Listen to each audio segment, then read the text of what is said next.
Hey guys, it's Crazy M, and this is the second part of my PDW guide, and this one will be about the UMP-45. So first off, some general facts about the UMP-45. It's got a decent fire rate at 600 rounds per minute, which is not actually really fast, but it's alright. It has got a really slow bullet velocity though, at 320 meters per second, so really slow. And now here comes the big thing about the UMP-45. It got a very unique damage model. Having a maximum damage of 34, that means it's a 3-shot kill within 8 meters. With the suppressor it's 4 meters. But the drop off starts really soon at 8 meters, as I said. And the damage goes all the way down to 12.5. This will mean it is an 8-shot kill. It takes a long time to kill somebody, given that it has a relatively slow rate of fire, and it's not easy to track targets because of the slow bullet velocity also. So it basically functions as a close range gun. So let's take a look at the first bullet pattern for the naked UMP-45, and as you see, the hipfire is pretty decent and the 4-meter ADS is also quite good. But we see in the long range, only the 3 first bullets are kinda alright, but the rest is just all over the place. Even though the UMP-45 hasn't got a lot of recoil, it just sprays all over the place in range. One factor is that it has a aiming down sights accuracy at 0.5, which is really high. It's one of the highest aiming down sight accuracy losses, so to say. Hipfire accuracy and accuracy in the move is actually quite good on this gun, but not the aiming down sight accuracy. It's 0.5, and that's really bad.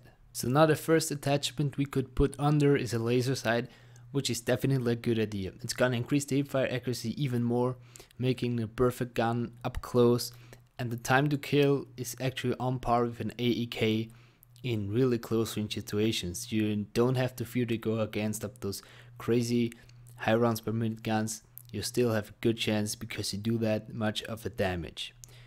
The thing is, why I see actual advantage with the UMP-45 is that if you can mode on really a lot of enemies because of the slow rate of fire, you take 3-4 shots at one person, you know they're down, move on to the next one, and so on, and you can do a lot of damage with one magazine.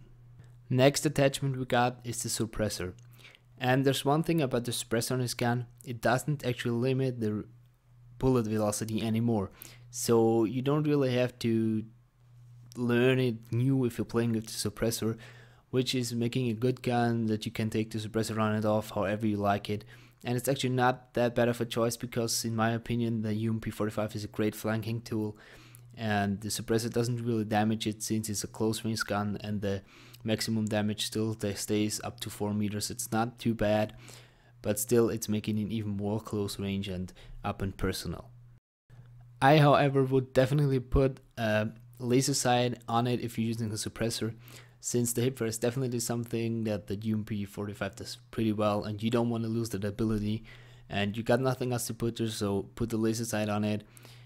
I don't think that the bad sides of giving your positions away are too big on this one, but if so, you can take it off or turn it off if you know that you're gonna be just having a little more long range combat. But I would definitely suggest a laser pointer on this setup. So the last attachment we got is the flash suppressor, and normally I say it's completely crap. I don't say that on that gun, though I don't see the reason why you would want to use it. As you see, the bullet patterns are not too bad. It actually doesn't really affect the gun in a bad way. Only our range doesn't get really too good.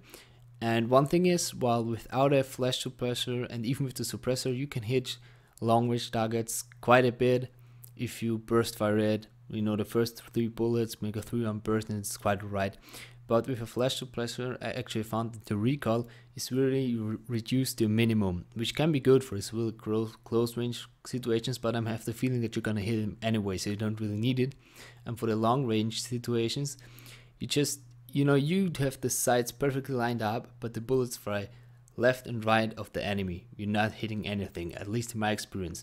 So I don't really suggest using it since I think that without you're a lot more efficient. And if you combine this with the hip fire is really well actual again, so if you feel comfortable with it, put the laser sight on it, it should be alright, but in my experience it didn't really do the trick. So yeah, this is about it. I hope you guys enjoyed. If you want to see more of those kind of attachment guides, please subscribe. If you liked it, leave a thumbs up, and yeah, have a nice day, and I'll see you next time.